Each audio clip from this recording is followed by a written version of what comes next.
함께 나눌 말씀은 마태복음 5장 1절부터 12절 말씀입니다. 마태복음 5장 1절부터 12절까지의 말씀, 저와 여러분이 한 절씩 교독하시겠습니다. 예수께서 무리를 보시고 산에 올라가 앉으시니 제자들이 나아온지라. 심령이 가난한 자는 복이 있나니 천국이 그들의 것이며,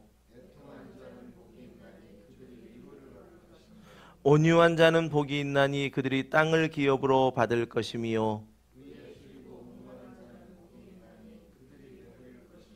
긍휼히 여기는 자는 복이 있나니 그들이 긍휼히 여김을 받을 것이며, 화평하게 하는 자는 복이 있나니 그들이 하나님의 아들이라 일컬음을 받을 것이며,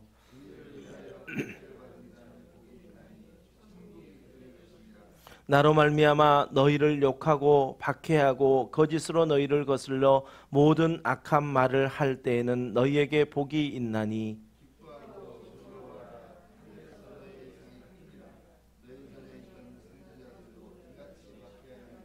아멘. 2017년도 마지막 주일입니다. 해년마다 이렇게 주일을 보면 52주가 보통인데 오늘은 53번째 53번째 주일입니다. 오늘이 31일 마지막이어서 한 주가 더 우리에게 있고요.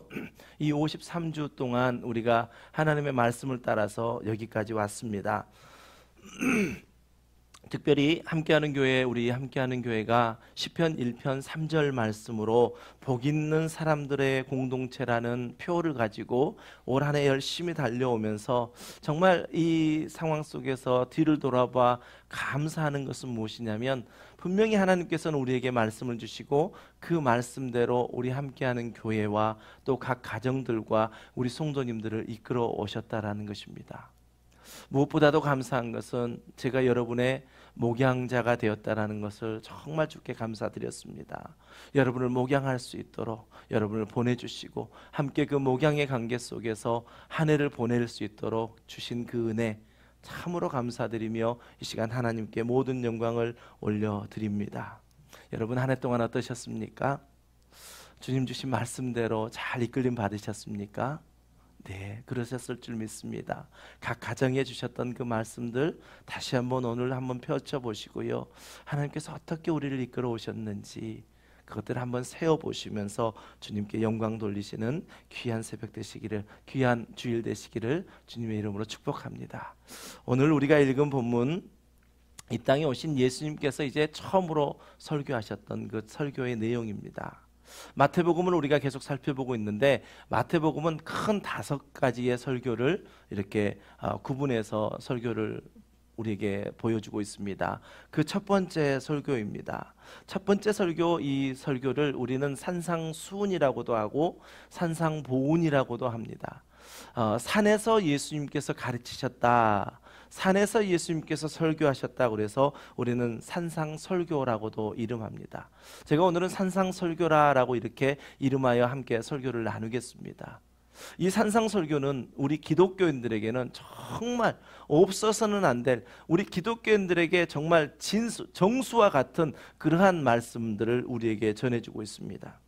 이 산상설교는 5장부터 7장까지 계속해서 이루어지고 있는데, 이 주제는 무엇이냐면 이제 예수 그리스도께서 왕으로 통치하시는 하나님의 나라의 영원한 법칙이 무엇인가라는 것을 우리에게 가르쳐주고 있고, 또 이제 그 하나님의 나라의 백성된 우리 예수 그리스도를 믿는 성도들은 이제 천국의 시민으로서 어떠한 믿음과 어떠한 삶으로 세상 가운데 살아가야 하는가라는 것을 주제로 삼고 있습니다.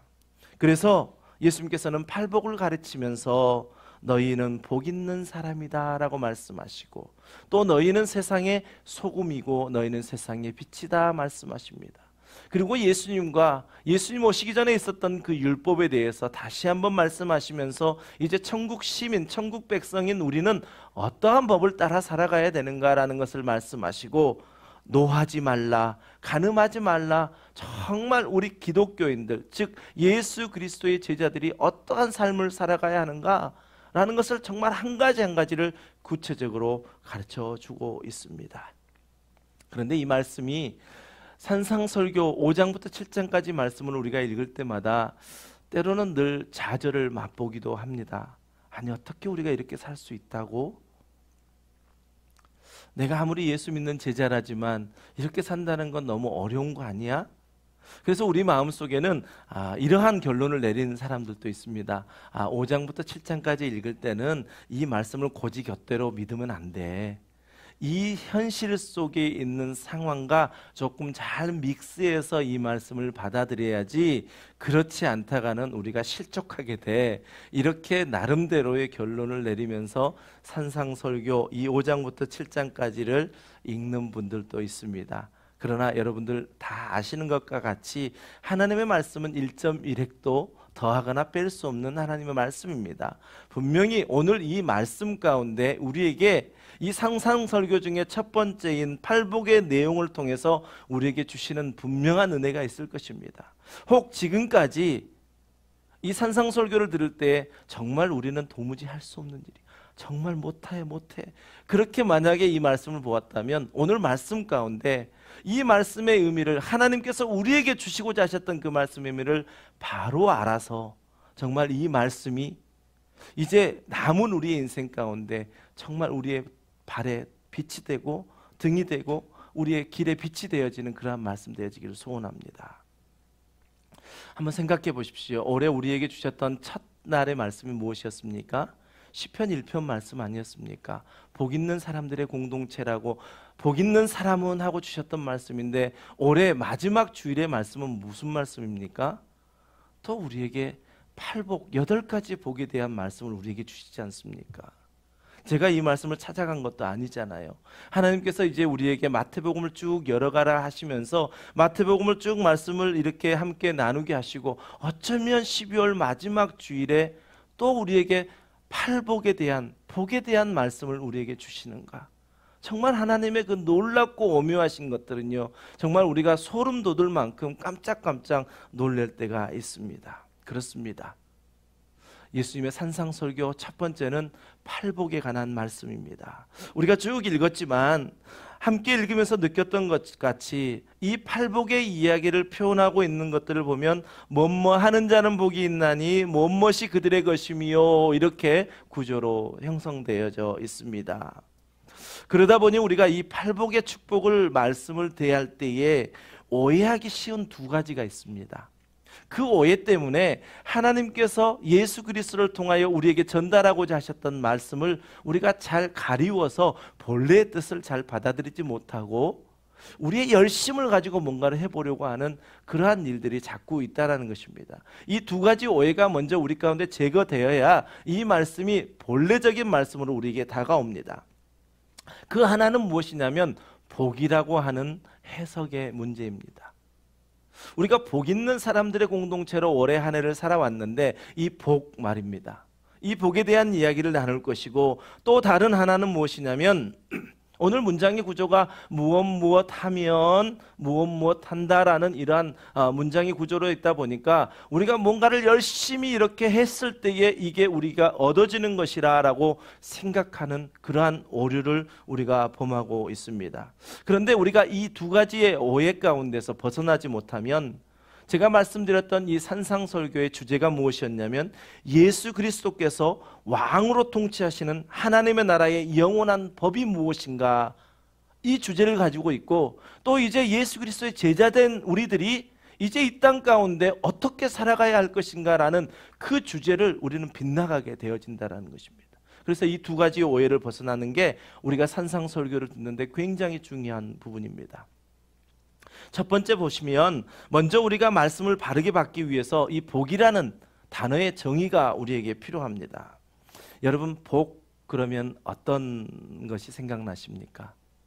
저는 아주 어렸을 때 옛날에 동그란 이런 베개 보신 적이 있으시죠? 시골에서 보면 그 옆에 뭐가 붙어 있었죠? 예? 복, 예.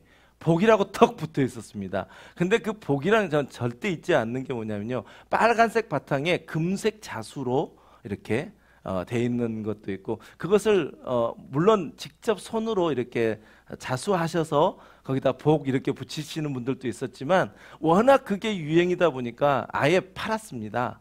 그렇게 만들어진 것들을 갖다 사다가 베개 옆에다가 복 그렇게 붙여가지고 베개를 만들어서 그 베개를 늘 베고 잤었는데, 어렸을 때 그 베개는 너무너무 불편한 베개 중에 하나였습니다.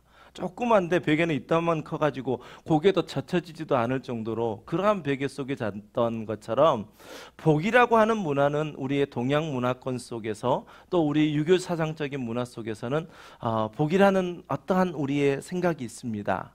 그것을 국어사전이 잘 말씀해주고 있더라고요. 국어사전에 복이라는 단어를 의미를 보니까 삶에서 누리는 좋고 만족할 만한 행운 또는 거기서 얻는 행복이라고 정의하고 있었습니다. 와 닿으시지요?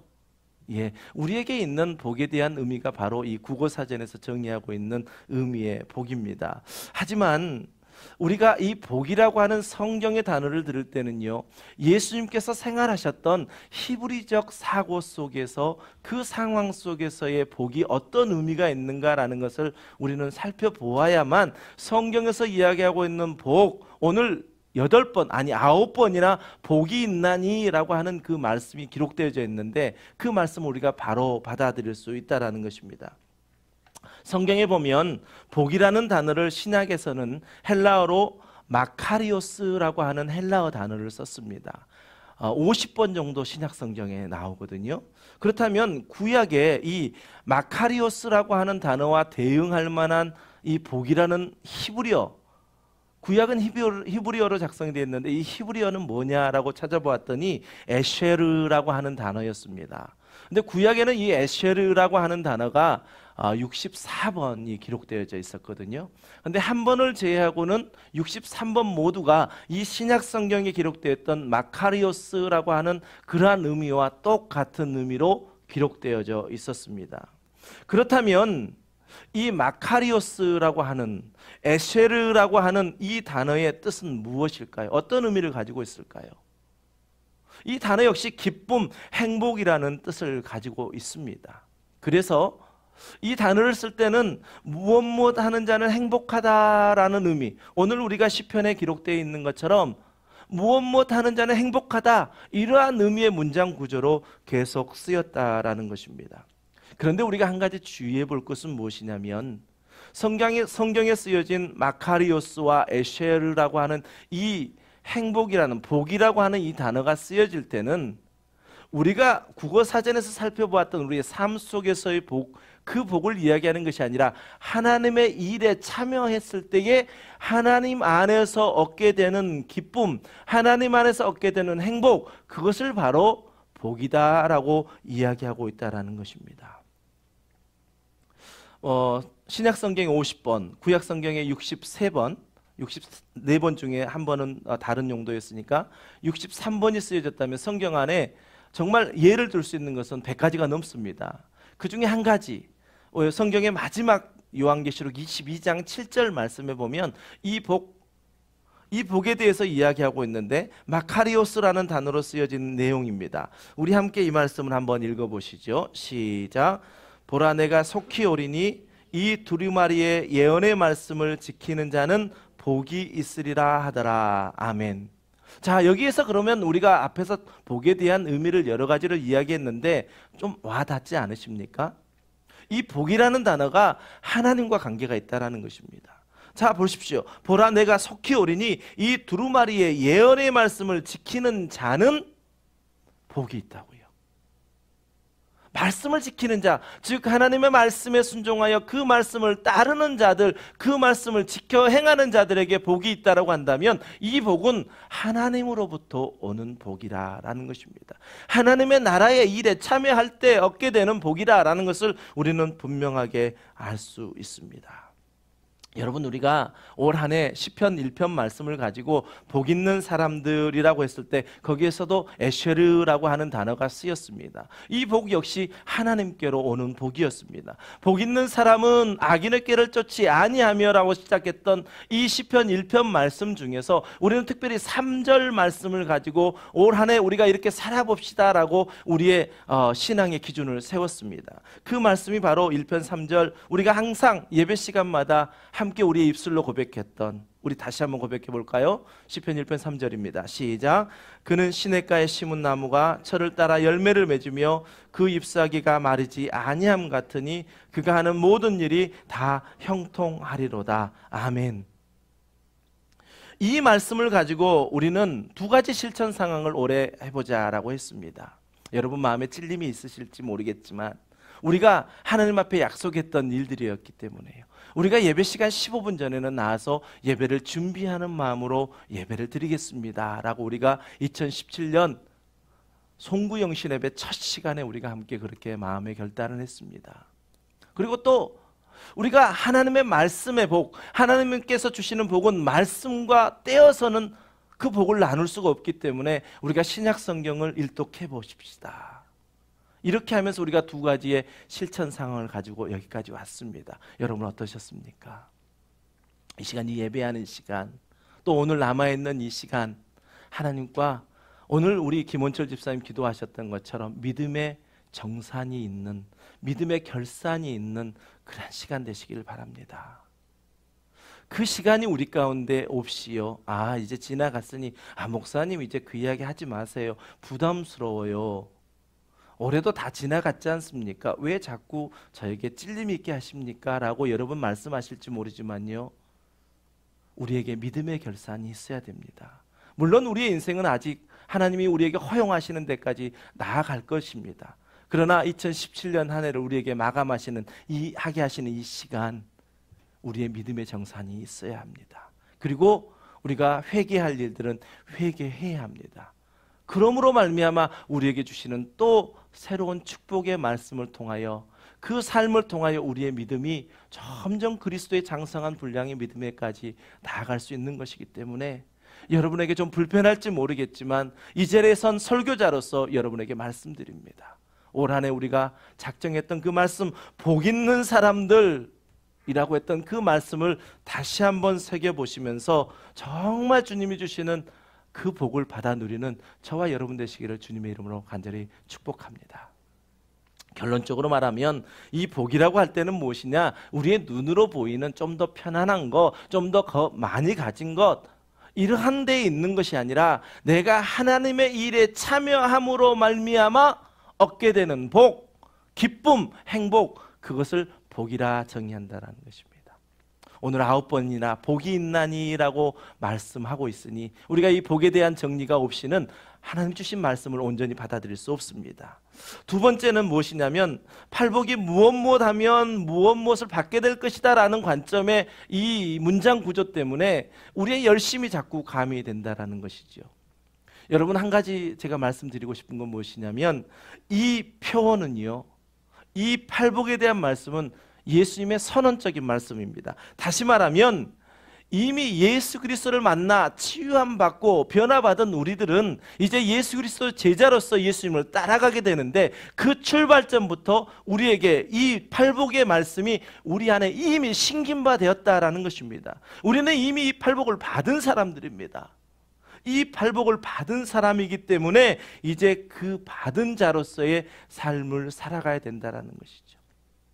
이 두 가지의 오해가 풀려야 오늘 이 말씀 속에서 진정한 하나님이 우리에게 주시고자 하시는 이 말씀을 우리의 마음속에 심길 수가 있습니다.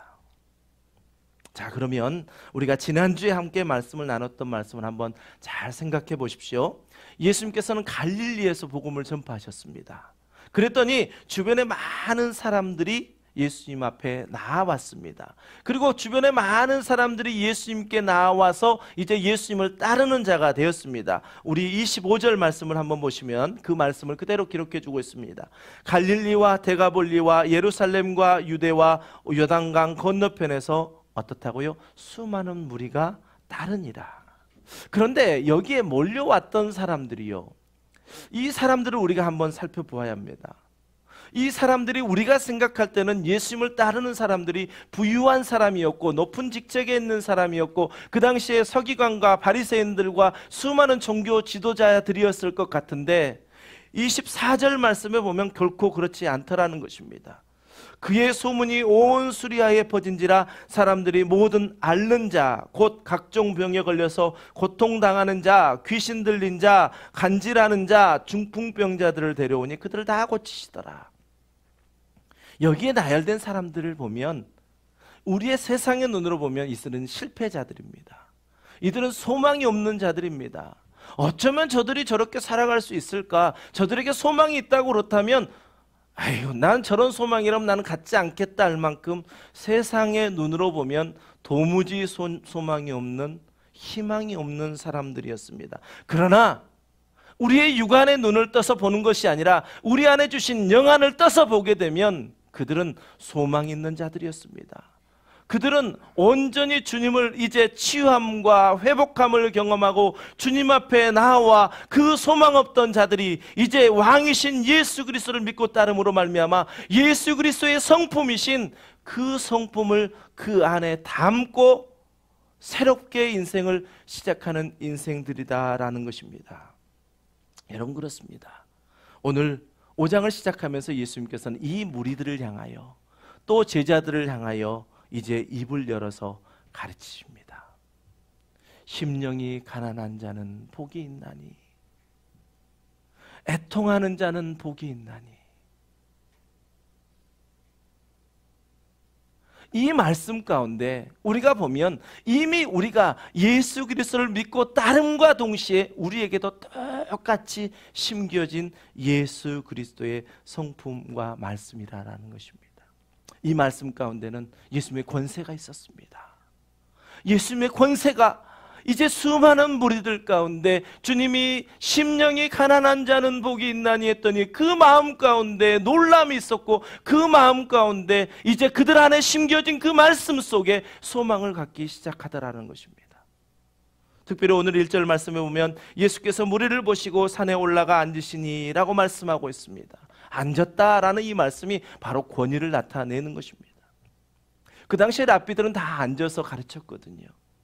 우리가 TV에서 가끔 재판하는 모습을 봐도 재판관들 역시 자리에 앉아 있습니다. 저는 직접 경험해 보지 않았지만 많은 사람들의 이야기를 들어서 보면 유명한 대학의 교수님들, 정말 저명한 교수님들은 여전히 지금도 앉아서 강의하신답니다. 권위를 나타내는 것입니다. 이래서 예수님께서는 마태복음에 이 마태가 예수님을 이렇게 기록하면서 특별히 앉으시니라고 이렇게 기록하면서 이 산상설교, 팔복에 대한 이 말씀이 권위 있는 말씀이었다는 것을 분명하게 우리에게 가르치고 있습니다. 또 한 가지 이것을 증명해 줄 수 있는 말씀이 있는데 이 모든 산상설교의 설교가 끝나고 난 다음에 반응입니다. 우리 마태복음 7장 28절과 29절 말씀을 함께 읽으면서 이 권위 있었던 이 산상설교의 말씀을 다시 한번 우리가 기억해 보기를 원합니다. 시작. 예수께서 이 말씀을 마치심에 무리들이 그의 가르치심에 놀라니 이는 그 가르치시는 것이 권위 있는 자와 같고 그들의 서기관들과 같지 아니함일러라. 아멘. 특별히 이들의 반응을 기록하면서 서기관들과 같지 않다라고 이야기하고 있습니다. 그 당시에 서기관들은 누구입니까? 그들은 직업적으로 성경을 가르쳤던 사람들입니다. 직업적으로 하나님의 말씀을 가르쳤던 사람들입니다. 결코 직업적으로 말씀을 가르쳐 가지고는 사람들이 놀라워할 수도 없고 사람들에게 감격을 줄 수 없다라는 것을 우리에게 말씀해 주고 있습니다. 예수님은 직업적으로나 또 예수님이 형식적으로 가르치는 분이 아니셨습니다. 한 영혼을 바라보며 그 영혼을 구원하시기 위하여 그의 마음 가운데 있는 하나님이 주신 그 마음을 품고 온전히 그 영혼을 향하여 선포하셨다라는 것입니다. 그러니 그들이 놀라지 않을 수가 없었죠. 이 시간 우리도 이 산상설교의 말씀을 들을 때에 정말 예수님의 권위로 이 말씀을 받아들이기를 원합니다. 그 예수님은 누구십니까? 온 우주를 창조하신 만유의 주가 되시는 분 아니십니까? 지금 초라한 인간의 모습으로 오셔서 산 위에 올라가 앉으셔서 말씀을 전하시는 것 같지만 그분의 가르치심은 하나님이 주신 그 말씀을 전달해 주셨던 것입니다. 예레미야 선지자는 그가 하나님의 말씀을 받고요 이렇게 고백했습니다. 내가 주의 말씀을 얻어먹었사오니 주의 말씀은 내게 기쁨과 내 마음의 즐거움이니오다 입니다 라고 이야기 고백합니다. 우리가 말씀을 귀로만 듣는 거 아닙니다. 우리가 말씀을 먹는 것입니다. 그래서 주의 말씀은 꿀송이처럼 달다라고 우리가 고백할 수 있는 그러한 믿음에까지 우리의 믿음이 성장되어야 합니다. 예레미야가 고백했던 그러한 것처럼 내가 주의 말씀을 얻어먹었사오니 주의 말씀은 내 기쁨이요 내 마음의 즐거움이 되어지시는 그러한 복된 은혜의 시간 되시기를 주님의 이름으로 간절히 축복합니다. 오늘은 그래서요 이 팔복의 내용을 한 가지 살펴보지 않고 이 팔복의 내용을 함께 한 주제로 살펴보면서 두 가지의 은혜를 함께 나누려고 합니다. 하나는 무엇이냐면 이 팔복은 예수님께서 이 땅에 오시면서 가지고 계셨던 예수님의 성품이시라는 것입니다. 또 다른 두 번째는 무엇이냐? 그것은 바로 우리가 앞에서 헬라의 언어를 생각해 보면서 또 히브리의 언어를 생각해 보면서 행복한 자여라고 이야기했던 것처럼 예수님은 행복한 분이셨습니다. 하나님으로부터 행복한 사람이었습니다. 생각해 보십시오. 이 말씀을 한 절 한 절을 읽어보면 우리의 세상의 눈으로는 결코 행복할 수 없습니다. 심령이 가난한 자가 어떻게 행복합니까? 애통하는 자가 어떻게 행복합니까? 온유한 자가 어떻게 행복합니까? 이 약육강식의 이 사회 가운데 누구보다 힘이 강해야 되고 누구보다 목소리가 커야 이길 수 있는 이 사회에서 어찌 이게 행복자의 모습이라는 것입니까? 그러나 예수님은 행복하셨다라고 말씀합니다. 이 두 가지를 통해서 우리가 함께 은혜를 나누기를 원합니다. 첫 번째, 이 팔복은 예수님의 성품입니다. 그래서 이 첫 번째 주제 가운데 우리가 함께 담기를 원하는 것은 무엇이냐면 그 예수님의 성품을 우리 안에 닮아 우리도 예수님과 같은 이러한 성품을 이미 가졌으니 이제 이 가진 성품을 잘 훈련해서 우리도 예수님처럼 세상 가운데 전할 수 있는 우리가 되기를 원하는 마음입니다. 자, 팔복에 대한 말씀 잘 아시죠? 또 우리가 예배하기 전에 심령이 가난한 자는 천국이 저희 것이요 이렇게 함께 찬양했던 것처럼 그 내용 한 가지를 보면 우리의 타고난 천성과는 전혀 상관없는 것을 말씀하십니다. 그렇습니다. 우리가 태어난 천성이 그렇지 않습니다. 그렇지 못합니다. 죄 중에서 태어났습니다. 물론 사람들 중에는 화도 잘 내지 못하는 온유한 사람도 있고요. 정말 누구보다도 눈물이 많아서 막 애통해하는 그러한 부분들도 있습니다. 그러나 주님이 오늘 이렇게 우리에게 말씀하시는 건 무엇이냐면 우리의 천성을 가지고 이야기하는 것이 아니라 우리가 타고난 어떤 성품을 우리에게 이야기하신 것이 아니라 이제 예수 그리스도로 말미암아 치유함 받고 회복받고 예수 그리스도를 따르는 자의 성품은 바로 예수님이 가지신 이 8가지의 성품과 같은 성품을 가졌다라는 것을 우리에게 말씀해주고 있습니다. 여러분 그렇습니다. 예수님의 모습을 한번 그려보십시오. 우리가 알고 있는 예수님의 모습이요, 우리가 성경 가운데 만났던 예수님의 그 모습이요, 그분은 심령에 가난함이 있으셨던 분이셨습니다. 그분은 애통함이 있으셨던 분이셨습니다. 그분은 온유함이 있으셨습니다. 그분은 또한 의에 줄이고 목마름이 있었습니다. 긍휼히 여기는 마음이 있었습니다. 마음이 청결하셨습니다. 화평케 하시기 위하여 이 땅에 인간으로 오셨고 그 화평을 이루시기 위하여, 의를 이루시기 위하여 십자가에서 박해를 받으셨던 분이 바로 우리 예수님의 모습입니다. 저와 여러분이 이러한 예수 그리스도를 믿고 구원을 받았다라는 것은요, 우리는 이제 예수님을 따르는 자요, 또 우리는 예수님을 닮은 자요, 결국에는 예수님과 같은 그러한 영화롭게 되어지는 그 일에 함께 참여한 자가 되었다라는 것입니다. 누구의 열심으로요? 예수 그리스도의 열심으로요. 그럼 우리는 어떻게 해야 합니까? 예수님을 따라가야죠. 예수님을 따라가는 일에 우리는 최선을 다해야지요. 내 힘으로 뭔가 할 수 있다고요? 그게 아닙니다. 예수님을 따라가면 우리는 예수님을 따르는 가운데 그분의 성품이 우리 가운데 그대로 녹아져. 그분이 이미 우리에게 심겨진 그 성품이 우리의 삶 속에서 하나하나 나타나게 되어진다라는 것입니다. 성경에 이런 인물이 얼마나 많습니까? 또 우리의 믿음의 선진들이요, 아니 우리 믿음의 부모님들만 보아도요, 할머니 할아버지, 우리 믿음의 교회 안에 믿음의 장로님들, 믿음의 권사님들만 봐도 우리는 충분히 알 수 있습니다. 그가 원래 그렇지 않았습니다. 그러나 예수 그리스도를 믿음으로 말미암아 그가 변화되어 그의 성품이 온유하여졌고요, 한 영혼을 바라보면 애통해하고요, 하나님의 나라의 의를 위하여는 핍박받는 일도 마다하지 않고요. 그런 분들이 참 많습니다. 특별히 사도 바울이 그러한 삶을 살았습니다. 사도 바울은 복음 전한 것 외에는 어떠한 죄도 범하지 않았거든요. 그런데 복음 전했다는 그 이유만으로 감옥에 갇히게 되었습니다. 그리고 아그리빠 왕 앞에서 마지막 변론을 하게 됩니다. 너도 할 말 있으면 해봐라. 그럴 때 이 바울은 무엇을 이야기한지 아십니까?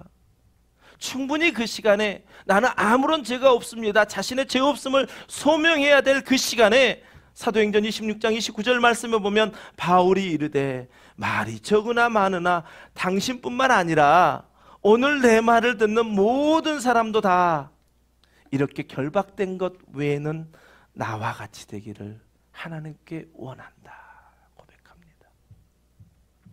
영혼을 향한 애통한 마음이 없으면 어떻게 이렇게 할 수 있겠습니까?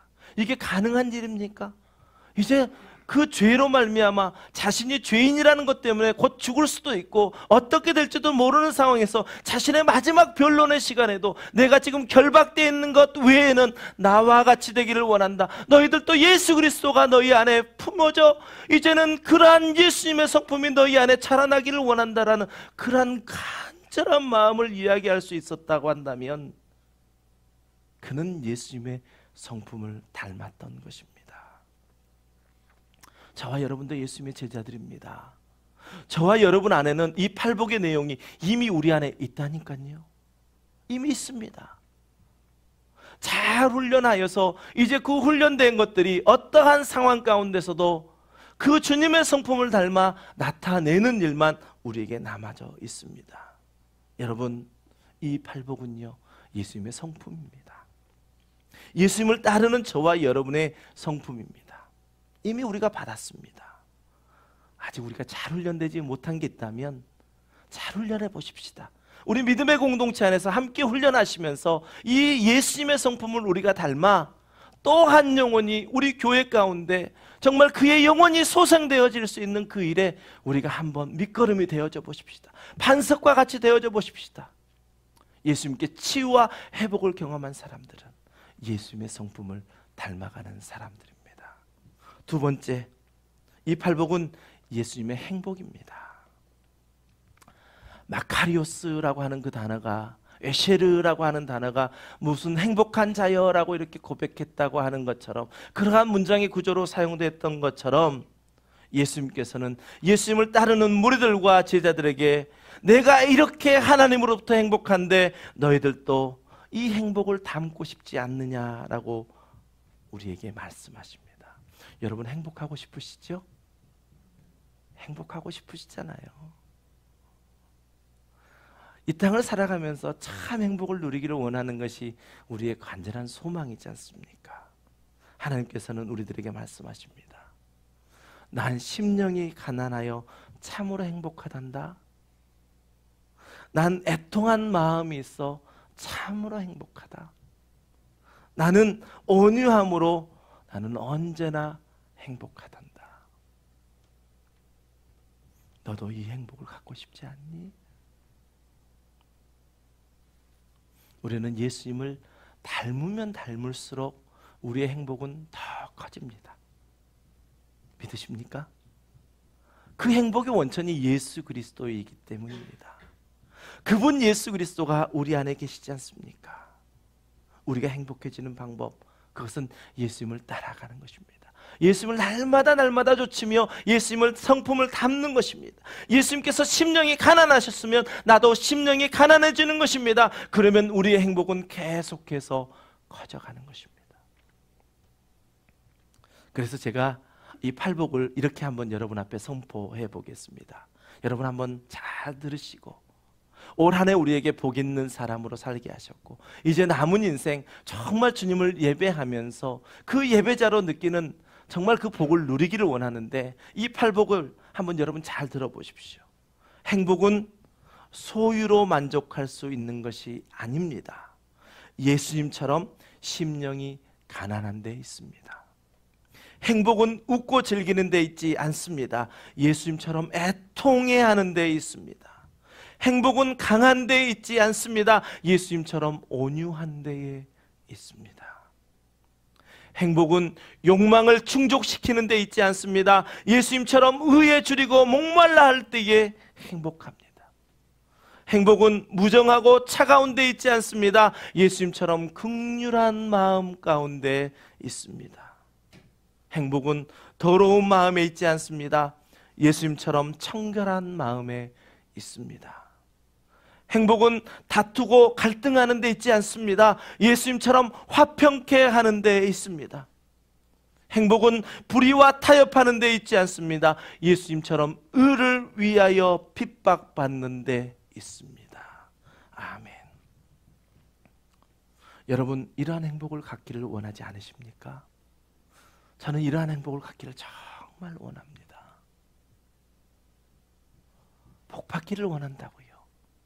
하나님의 일에 참여함으로 말미암아 하나님으로부터 오는 그 복, 그 기쁨, 그 행복을 누리기를 원합니다. 이것은 결코 세상이 줄 수 있는 행복과 기쁨이 아닙니다. 오직 하나님의 나라의 일에 참여할 때만이 얻게 되는 복입니다. 그래서 예수님께서는 이 산상설교의 첫 번째 주제 팔복을 말씀하시면서 우리에게 11절과 12절 말씀을 잊지 않고 우리에게 하십니다. 세상의 눈으로 보면 이 11절과 12절 말씀, 이게 어떻게 복이냐 할 수 있습니다. 그러나 영의 눈을 떠 바라보면 이것은 우리에게 복입니다. 세상이 줄 수 없는 복입니다. 영원한 하나님의 백성들이 따라갈 수 있는 영원한 법입니다. 우리 11절과 12절 말씀을 함께 읽으시면서 우리에게 주신 복, 한 해 동안 베풀어 주셨던 그 복, 내가 정말 그 복을 받기 위하여 주님을 열심히 따르며 주님 가운데 있는 그 성품 안에서 내가 날마다 그리스도의 장성한 분량의 믿음에까지 이르기를 원합니다. 그러한 마음으로 함께 우리 고백하시겠습니다. 시작. 나로 말미암아 너희를 욕하고 박해하고 거짓으로 너희를 거슬려 모든 악한 말을 할 때에는 너희에게 복이 있나니 기뻐하고 즐거워하라. 하늘에서 너희의 상이 큼이라. 너희 전에 있던 선지자들도 이같이 박해하였느니라. 아멘. 우리 함께 예배 전에도 우리가 함께 불렀던 찬양입니다. 심령이 가난한 자는, 이제 예배 전에 우리가 불렀을 때에 내게도 주시옵소서 했던 그 복의 차원이 우리에게 분명히 달라졌을 줄 믿습니다. 이미 우리 안에 씨앗으로 심겨져 있는 이 8가지의 예수 그리스도의 성품입니다. 이제 우리가 구할 것은 무엇입니까? 잘 훈련하게 하여 주시옵소서. 그래서 어떤 때에든지 누구에게든지 그들에게 손을 내밀 때마다 이 예수님의 성품이 나를 통하여 흘러가게 하여 주시옵소서. 그러한 마음으로 함께 찬양합니다. 심령이 가난한 자는 천국이 저희 것이요 애통하는 자는 복 있네 위로를 받으리라.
너무나도 익숙한 말씀이고 우리에게 너무나도 익숙한 찬양입니다. 그런데 우리 가운데 이 복에 대한 생각을 달리한다면 하나님과의 연결된 복이 아닙니다.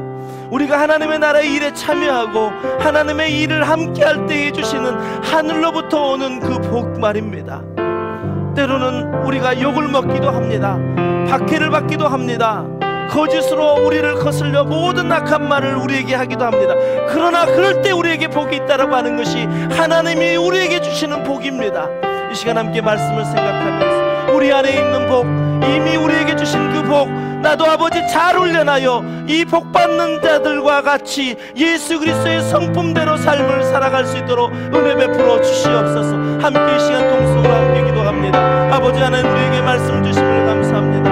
아버지, 심령이 가난한 자, 애통하는 자, 온유한 자, 화평케 하는 자, 의에 줄이고 목마른 자, 긍휼히 여기는 자, 마음이 청결한 자, 그를 위하여 핍박을 받는 그 모든 것이 예수 그리스도의 성품이며 이제 우리도 예수 그리스도를 따라가면서부터 받게 되었던 성품입니다. 우리의 천성 말고요, 우리의 천성으로는 이렇게 살아갈 수 없지만 이제 예수 그리스도를 말미암아 본어게인 된 거듭난 아버지, 우리 하나님의 백성들은 이제 이 성품을 다 가지고 있습니다. 잘 훈련하기를 원합니다. 아버지 하나님, 나를 통하여 한 영혼이 아버지 하나님 구원받게 하는 그 일에 아버지 이 성품이 사용되어지기를 원합니다. 아버지 하나님이여, 우리에게 이 복을 주신 아버지 하나님, 이제는 아버지 우리가 예수 그리스도를 열심히 쫓아감으로 말미암아 예수 그리스도의 성품인 이 팔복을 아버지 우리의 삶 가운데서도 나타낼 수 있도록 주여 은혜 베풀어 주시옵소서. 아버지, 우리에게 이미 주신 이 복을 아버지 하나님이 우리의 삶 가운데 나타내며 아버지 하나님 복된 자로 살아가기를 원합니다. 복이 있는 함께하는 교회 안에서 신앙생활할 때에 아버지 우리에게 주신 그 복을 아버지 받아 누릴 뿐만 아니라 또 다른 이에게 전함으로 말미암아 우리와 함께 이 복을 아버지 누릴 수 있는 우리들 모두가 되기를 원합니다. 주님 함께하여 주시옵소서. 심령이 가난한 자, 우리 함께 다시 한번 찬양하시면서 우리 마음에 정말 아버지 하나님의 성품을 그대로 담기를 원합니다.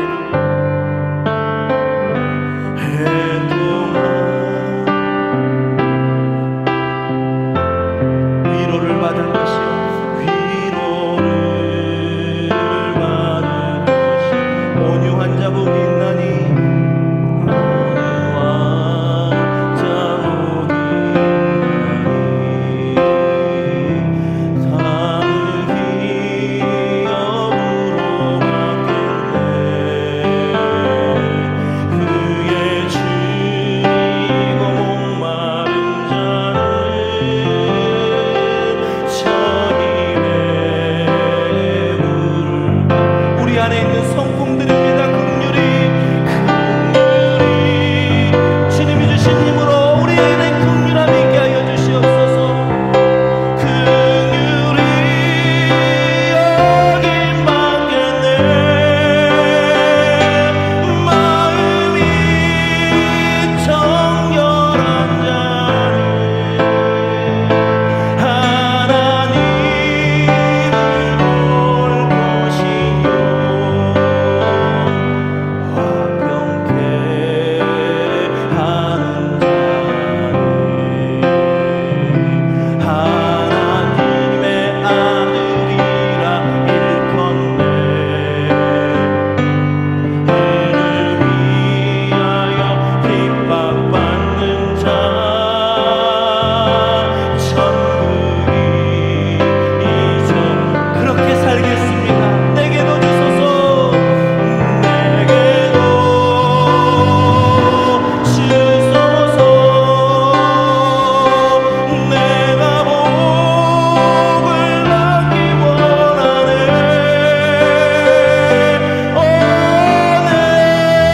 내 주여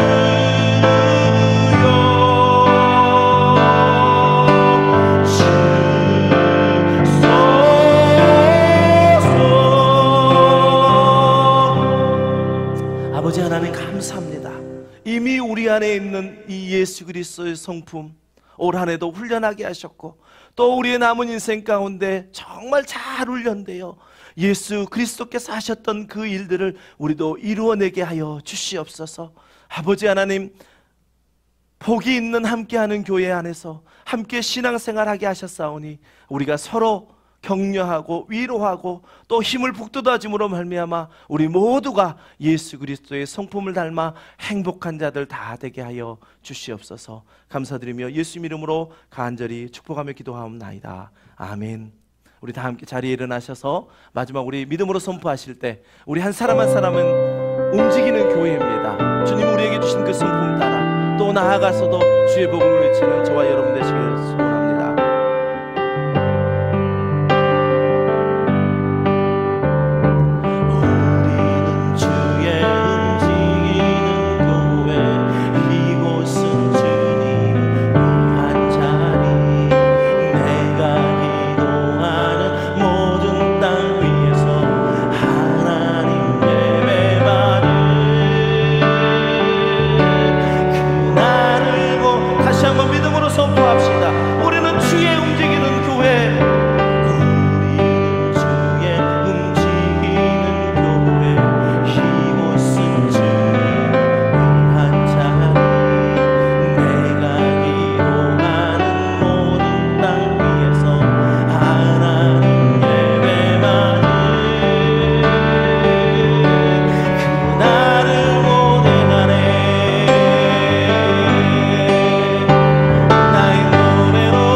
이제는 우리를 치유하시고 회복시키셔서 예수 그리스도를 따를 수 있도록 은혜 주신 주 예수 그리스도의 은혜와 하나님 아버지의 극진하신 사랑과 성령님의 감화 감동 내주 교통하심의 역사가 이미도 우리에게 심겨진 예수 그리스도의 성품을 따라 이제는 우리도 행복자로 살기로 결단하고 다짐하는 이 자리에 함께 예배한 모든 예배자들의 머리 위에 이제부터 영원까지 함께 하시기를 간절히 축원하옵나이다.